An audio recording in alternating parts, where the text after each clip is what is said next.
Law 11 is the shortest law in the law book, even shorter than Law 2, which covers the ball.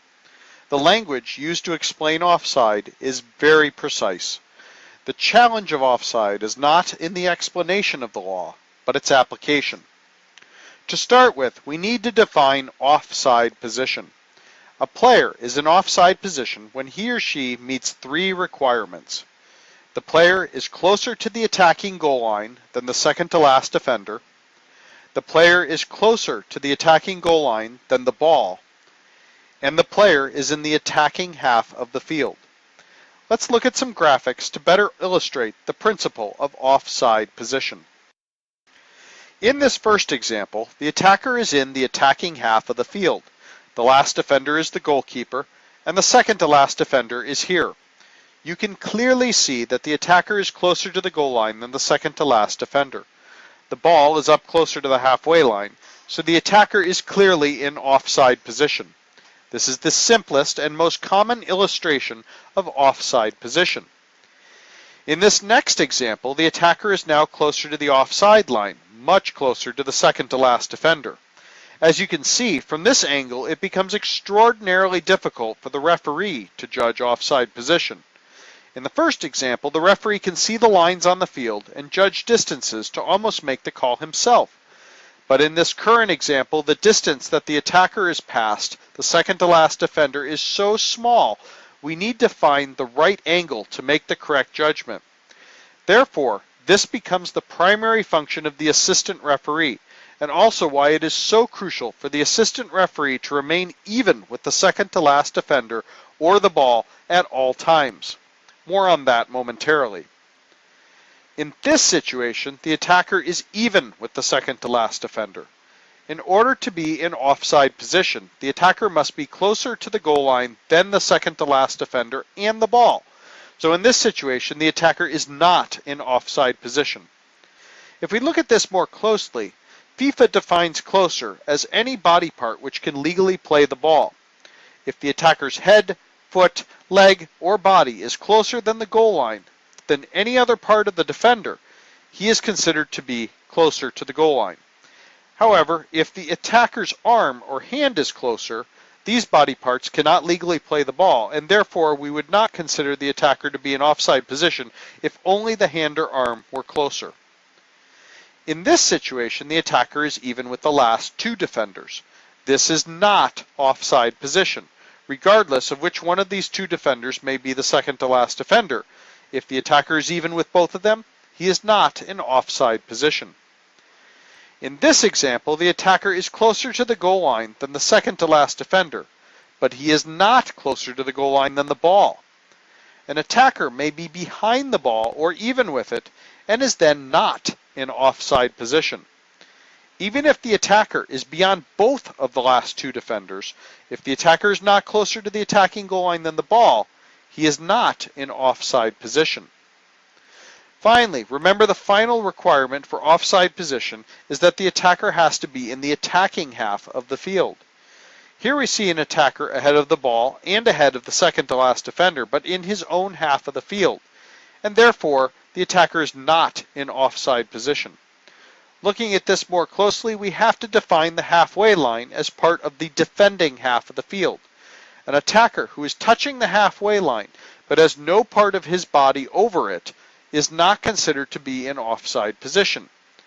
One and the same if an attacker has part of his body over the halfway line. In order to be a candidate for offside position, that body part must be one that can legally play the ball. Standing at the halfway line and stretching one's arm over the halfway line while the rest of the body remains in the defending half is not offside position. So why spend so much time worrying about what offside position is? Well, if we're going to have a rule and where attackers in offside position create an indirect free kick, we'd better be able to define what offside position is and also be able to discriminate easily between being offside and being onside. Law 11, however, expressly states that a player cannot be punished for being in offside position unless that player becomes involved in the play after the ball is played by a teammate. This is an important distinction and one that probably causes more angst than any other clause in the laws of the game. Before we get into what quote, involved in active play means, we need to point out the importance of not punishing a player who is simply in offside position. Law 11 expressly states that it is not an offense to be in offside position. In each of the offside positions we illustrated on the previous slide, simply being in that position is not a reason for the player to be punished. Soccer is a very dynamic sport, with players constantly on the move. If we punished attackers every time they wandered into offside position, you can imagine we would be making calls constantly and awarding indirect free kicks until we were blue in the face. Therefore, understand that just because a player is in offside position does not mean that the player needs to be called for being offside. So when do we call offside? The answer to that question is when an offside player becomes involved in active play. FIFA defines a player becoming involved in active play in three specific ways: interfering with play, interfering with an opponent, and gaining an advantage from being in offside position. Unfortunately, that list probably leaves you with more questions, so let's take a look at each of these three possibilities in detail. The first means of becoming involved in active play is interfering with play. FIFA specifically defines interfering with play as playing or touching a ball that is passed to him or her by a teammate. This needs further explanation before we go further. The most obvious application of this clause is when an offside player has a ball passed to him or her from a teammate. At the moment that the offside player touches the ball, the assistant referee should raise the flag to indicate that offside should be punished. Playing a ball is also considered interfering in play. Note that the clause states playing or touching. The fact that it discriminates between the act of touching the ball and other actions means that a player who is playing a ball may be doing so without actually touching it. A common mistake is to watch an assistant referee fail to raise the flag when the ball is played through or over the top to an offside player who is clearly the only attacker with an opportunity to play the ball but has not yet touched it. The assistant will continue to run on the play when it is clear that only the offside player has an opportunity to play the ball. And doing so means you could have frustrated defenders who then foul the offside player for fear that that attacker could gain a scoring opportunity. This is not in the best interest of game control. If no other onside player has an opportunity to play the ball, and the offsides player attempt to play the ball is forcing defenders to contest for the play, the offside call should be made and no delay should take place. However, a crucial component of application of the offside clause is what is called the wait and see approach. In a situation where two attackers have an opportunity to play the ball, one offside and the other onside, the assistant referee should wait to make sure that the offside player is actually the one that plays the ball. As long as the onside player has an opportunity to get to the ball and play it, the call should be delayed. We wait and see. The offside player may, at the last minute, realize that the onside player has an opportunity to play the ball and could peel away, and in this case, no call should be made. The offside player is the player who winds up playing it, then he should be called for offside. The second means of becoming involved in active play is interfering with an opponent. This interference comes about in one of two methods.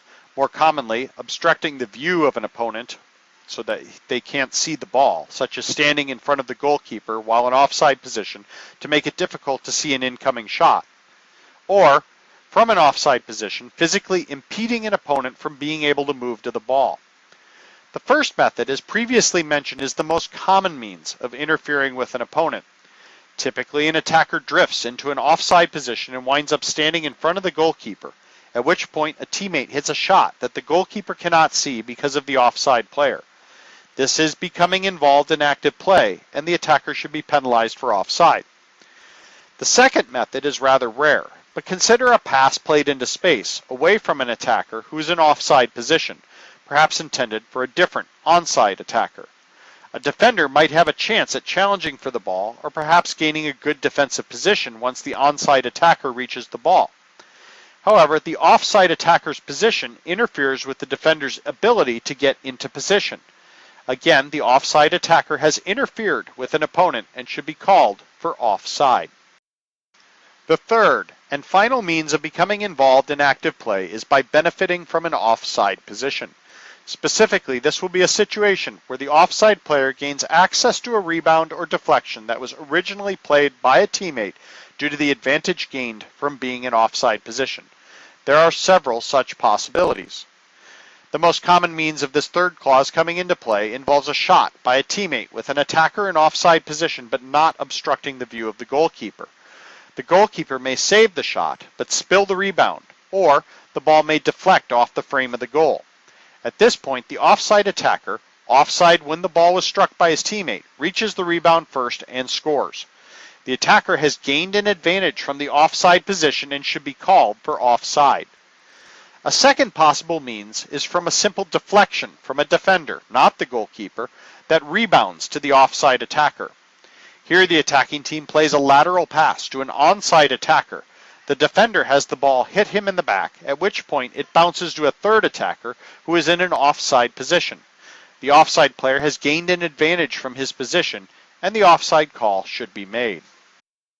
A final component of the offside rule that has to be emphasized here is that the offside infraction is judged when the ball is played by a teammate, and that deflections do not reset the offside decision. This becomes very important to differentiate. If a defender is making a purposeful play on the ball and misplays it to an attacker in an offside position, the attacker should not be penalized for offside. There is one exception written in the laws of the game that we will discuss shortly.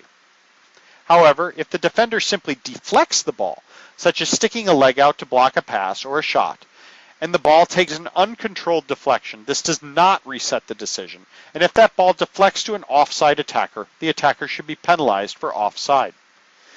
The exception to that is a save by a goalkeeper. Because a shot can be very difficult to handle, a rebound from a shot should be always considered a deflection. In the laws, it states that a, quote, deliberate save that rebounds to an offside attacker should be considered offside. Even though the goalkeeper is purposefully playing the ball, this does not reset the offside decision, and should the ball rebound to an offside attacker, offside should be called. We also have to be aware of deliberate misplays by defenders when judging offside. These incidents occur very rarely, and it can be a knee-jerk reaction on the part of the assistant. Oh, that attacker's offside. He's receiving the ball. I have to raise my flag. All of the referee crew must pay close attention to who is playing the ball when making an offside decision. An offside attacker may demonstrate that he or she does not want to become involved in active play. The attacker does this by making some sort of gesture or motion that clearly shows a desire to not become involved in the play. This can be done by raising the hands and going what is known as, quote, passive, or even simply running away from the ball to indicate no desire to play it. They can also step off the field to show a desire to stay out of play. Please be advised that the decision to become passive only affects the first and third of the three active involvement clauses. A player who interferes with an opponent from an offside position cannot show that they have no desire to interfere. They either interfere with the opponent or they don't. Perhaps they can try not to interfere, but the level of interference is up to the decision of the officiating crew, and it's possible for a player trying not to interfere to still obstruct the view of a goalkeeper or impede the path of a defender. Once this happens, the attacker is involved in the play, even if he or she does not want to be. A defender may not step off the field in order to put an attacker in offside position. The laws strictly note that a defender who deliberately leaves the field is considered to be on the touchline or goal line for the purpose of judging offside. Furthermore, as we will learn very shortly, a defender who does this is also cautioned or yellow carded for leaving the field without permission. Please be reminded that on 3 of the boundary line restarts, attackers may not be penalized for being in offside position when the ball is played and receiving the ball directly. An offside attacker may receive the ball directly from a throw-in, goal kick, or corner kick and cannot be penalized for offside. Also, remember on the 4th and final boundary line restart, the kickoff, the kicking team is not permitted to be in offside position. The only restarts where players can be in offside position and be called for offside are the direct free kick and the indirect free kick. On the dropped ball, offside cannot be called from the drop, though once the ball is in play, a player can be penalized for offside. And as we'll find out shortly, like the kickoff, it's impossible to be in offside position at the taking of a penalty kick. The penalty for offside is an indirect free kick at the location where the offside attacker was. This is signaled by the assistant referee by halting, facing the field, and raising the flag straight up in the right hand. Upon the referee blowing the whistle to halt play, the assistant drops the flag and points across the field, up at 45 degrees to indicate the restart is on the far side, 90 degrees to indicate the middle of the field, and down at 45 degrees to indicate the near side of the field. Because the assistant is in line with the second to last defender, the defense usually lines up the indirect free kick with the assistant, even though the offside attacker could be 10 yards closer to the goal line or more. While the laws do say that the kick is to be taken from the location of the attacker, in practicality, we usually just line the defending team's indirect free kick up with where the assistant stopped running. In certain situations, the referee may not see the offside flag right away. The assistant referee should stand at attention with the flag raised, either until the referee sees the flag and stops play, or the attack ends, or the referee sees the flag and waves the assistant referee down. This can sometimes take dozens of seconds or even a minute depending on the alertness of the referee. As an assistant, don't drop the flag if the attacking team is continuing to attack the goal with possession unless the referee instructs you to do so. It is important that you continue to indicate an infraction has occurred so that, should the attacking team actually score, there is a reference point to indicate the goal should not be allowed. When we say that the flag should be held, quote, until the attack ends, this is generally implied to be either when the goalkeeper takes possession of the ball with his or her hands, when the ball is cleared by the defense into the opposite half of the field, or if the ball goes out for a restart that is controlled by the defending team. We encourage the crew to use common sense here. If the ball goes out for a goal kick or throw-in very close to the goal line, and at this point the referee notices the assistant standing at attention 5 yards from the halfway line, it probably would be preferred by the defending team to have an indirect free kick near the halfway line instead of a throw-in deep in its own end or a goal kick. The best way to keep the players and coaches off your back is to understand the game from their perspective and make decisions that benefit the game.